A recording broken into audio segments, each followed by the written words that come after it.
రక్షకుడు యేసు ప్రభు. నీవే భయపడవలదని పలికెను మన రక్షకుడు యేసు ప్రభు.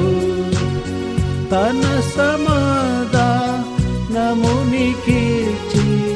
కృపల నిన్ను